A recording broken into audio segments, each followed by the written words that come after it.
While Australia were going 2-0 up in the Ashes, there were plenty of players around the country putting their hand up for national selection conversations. Welcome to Domesticated. I'm Justin Edwards. Fox Cricket's Nick Savage joins me. Nick, we've had the first two tests. Australia are 2-0 up, and they've just named a 15-man squad for the third test. Pat Cummins coming back in.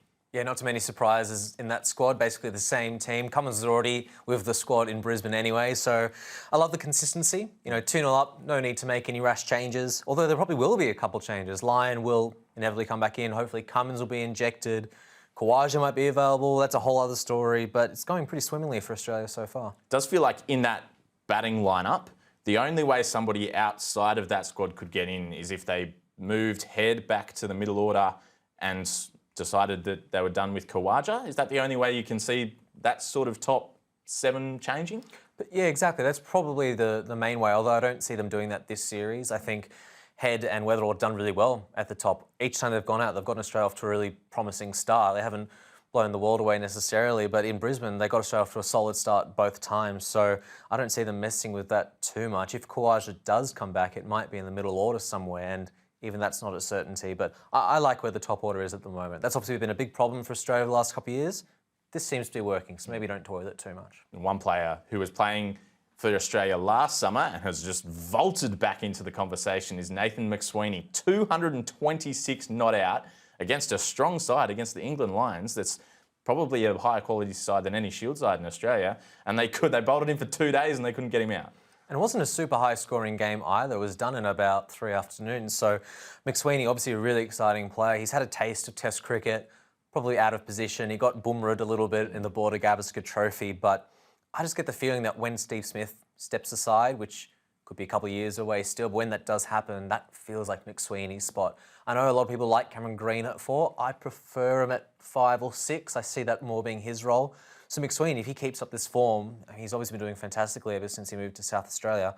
That number 4 spot could be his in the Test side sometime in the next 24 months or so. He certainly does feel like the long-term Steve Smith replacement at number 4. That looks like it suits him. I did notice, though, a couple of weeks ago when Travis Head and Alex Carey had to come back into the South Australian side for a Shield game, they shuffled their order and McSweeney opened for South Australia, which is the first time he'd opened again since opening for Australia. So it's not totally behind him opening.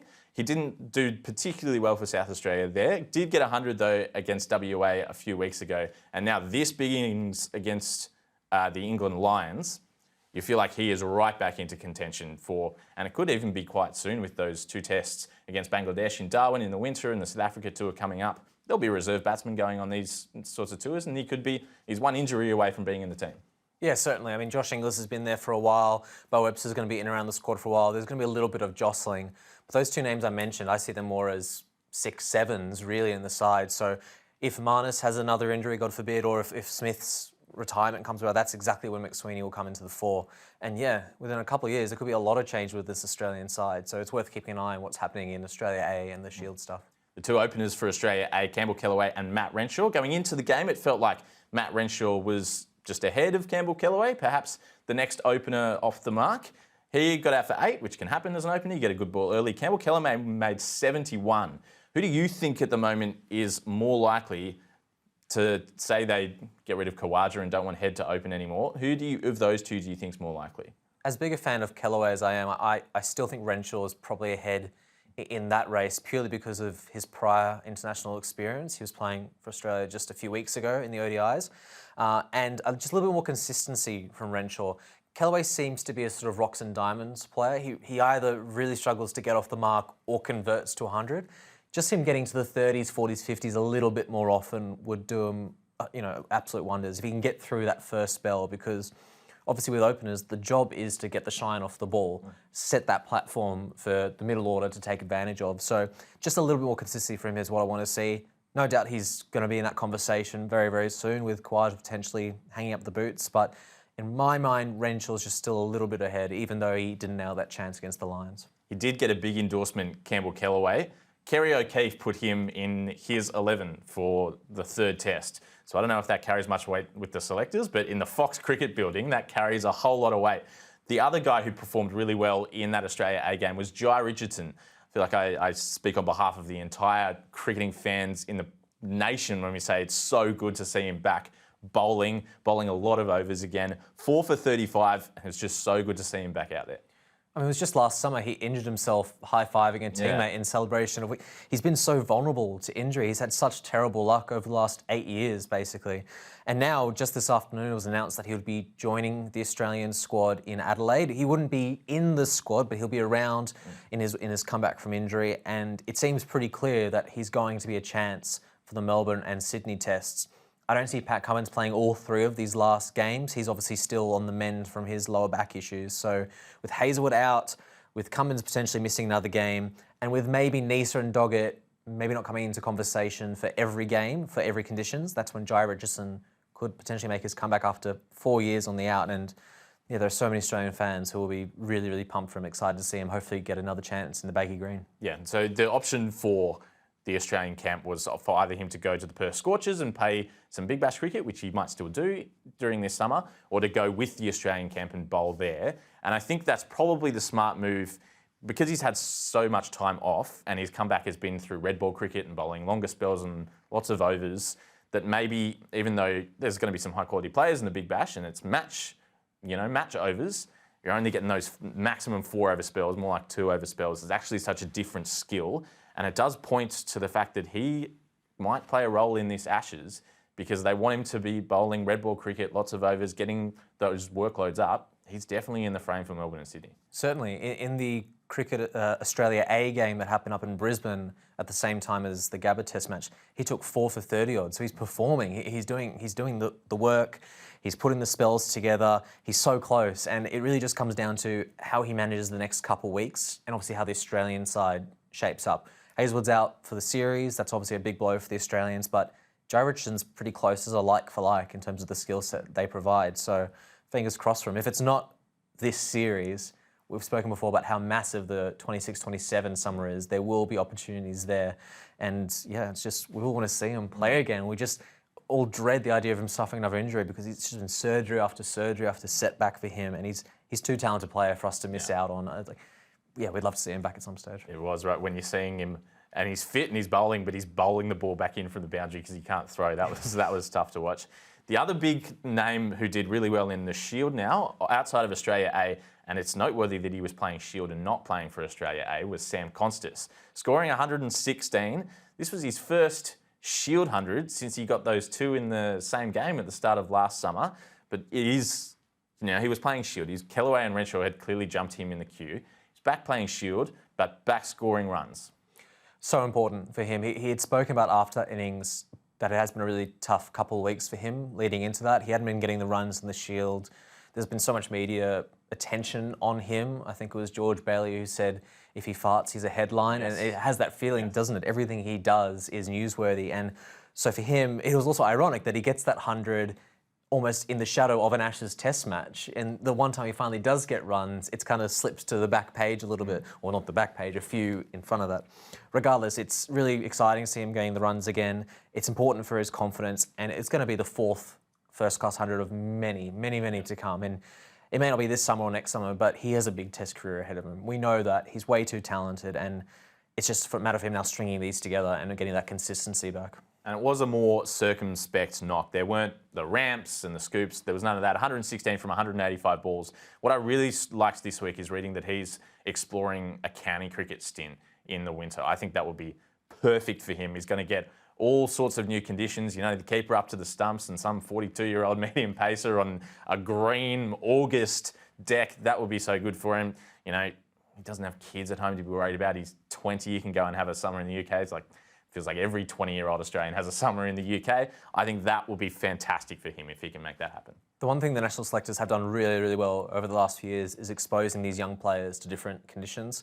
We have the tour to Chennai where they send a young squad to the MRF Academy in Chennai to get them experience in subcontinent. We've seen that pay off with Koeneman and Todd Murphy already, and absolutely get them playing some county cricket. Konstas could come into that conversation for the 2027 Ashes, and if he has a whole season under his belt, he's going to be primed for that chance to come back into the test side. So that's a big tick for the selectors, giving them those chances in different conditions. It can only be beneficial for the team. Absolutely. 116 for Sam Konstas. Wasn't the highest scorer of the Shield round, though. That was Liam Scott, who scored 147.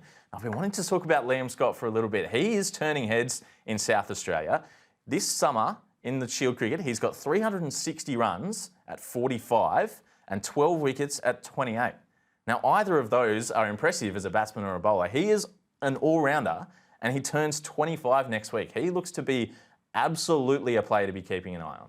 You haven't heard numbers like that since Bo Webster was for Tasmania. Yeah, I mean, before this season, I think it's fair to say Liam was probably a bits and pieces player. He would contribute sporadically with bat and ball. But this week, his maiden first-class 100, and he's one of the top wicket takers for South Australia as well, as you just mentioned. I guess it really just comes down to, can he keep contributing in every match going forward, whether that is the bat or ball, rather than just occasionally having a cameo with one or the other. Really exciting start to the season for him. South Australia, they're there and thereabouts for finals. They obviously need to get a couple more wins together to be in that top two, but he's going to be really crucial for them, hopefully pushing for that final spot in March. Yeah, cannot wait to see what Liam Scott does for the rest of the summer. And another all-rounder, Mitch Marsh, announced his retirement from first-class cricket at the end of this summer. So that sort of talk about Mitch Marsh potentially being an opening option at the end of the Ashes, that door looks to be closed now. Well, interesting enough, in the statement from WA Cricket, it did specify that he still wanted to keep the door open for the Test side. So at the end of this summer, he will have retired from Shield cricket, ending I think a 16-year career for WA, but he's kept that door slightly ajar. I think if Australia wasn't ahead 2-0, there may be more of a conversation there. If Weatherald and Head hadn't done so well, that definitely would be a conversation. I just don't think there's any need to it. I don't see it improving the side. Mitch Marsh, just as lack of red ball cricket, it will come back to bite him if that's a true aspiration for him. Realistically, there's a T20 World Cup next year. There's a 50-over World Cup the year after. He's going to be integral for both of those, for Australia's success in those tournaments. I personally wouldn't mind if he really shifted focus to white ball cricket for a bit. Lifting another World Cup, I think, maybe considering where he is in his career, should be seen as more important than another Test cameo at some stage. Absolutely. He's the T20 captain and the opening batsman. Like, he has got a hugely important role to play in that T20 World Cup. So the perfect preparation is doing it for the Scorchers, and I'm sure he will. Sam Elliott got 5 wickets again. So he took a 5-through at the SCG for Victoria, and Victoria is so high-flying at the moment. Does it again. They have no Fergus O'Neill. Fergus O'Neill was off playing for Australia A, and Sam Elliott steps up again. He's only played the 3 matches for Victoria, and he's taken 16 wickets. Where are Victoria finding these fast bowlers from? They seem to have so many options to choose from. They don't have Scott Boland, and he's one of the best red ball bowlers in the country. Yeah, they just seem to be pulling out these really fantastic, solid bowlers. And Sam Elliott hopefully gets more chances, because it could be a scenario where if he's not getting those games often, he might be looking to other states because he's performing and he's nailing it. So, yeah, Victoria, they're so far ahead in the ladder. Have they already booked that final spot? Yeah. I haven't done the maths in my head, but they're basically there. Pretty close. They probably only need one more win to host the final at Junction Oval. So, yeah, keep an eye on Sam Elliott throughout the Big Bash as well. I'm not sure which club he's with, but wherever he is, all the best to him, because, yeah, if he keeps his form going, it's going to be great for Victorian cricket. The other guy that started in that Victorian game was Blake McDonald. Got 79 in the first innings, but then his first Sheffield Shield 100 in the second innings, that was really impressive, and it was the context that made it really impressive. They needed 195 with not a lot of overs, had to go up 3 or 4 and over, and he got an unbeaten century guiding Victoria home.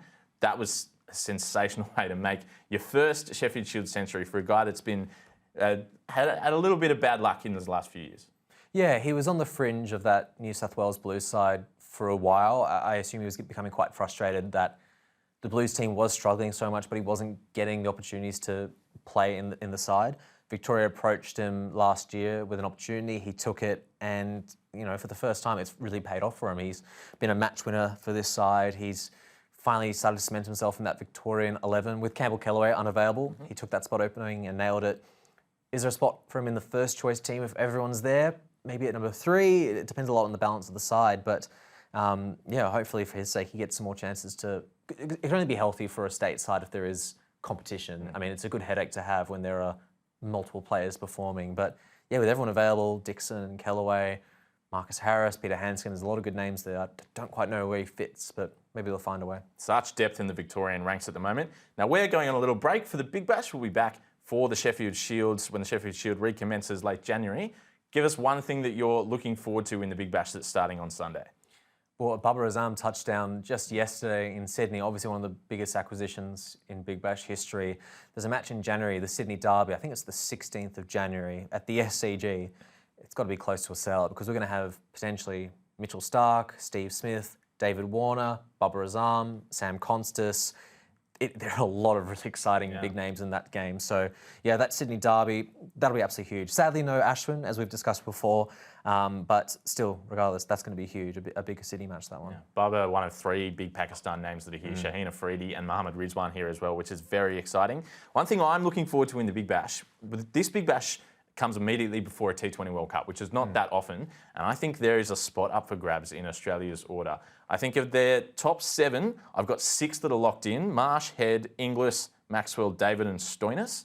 I think there's room there for a Matt Short, for a Mitch Owen, or even a Cameron Green. I was going to say Cameron Green. Yeah, I just think the T20 World Cup being in India, Maxwell's going to bowl 4 overs every game. So he's not going to use his bowling very much. But his batting has been, what did he get at the start of the summer? A 41 ball 100 or something against South Africa.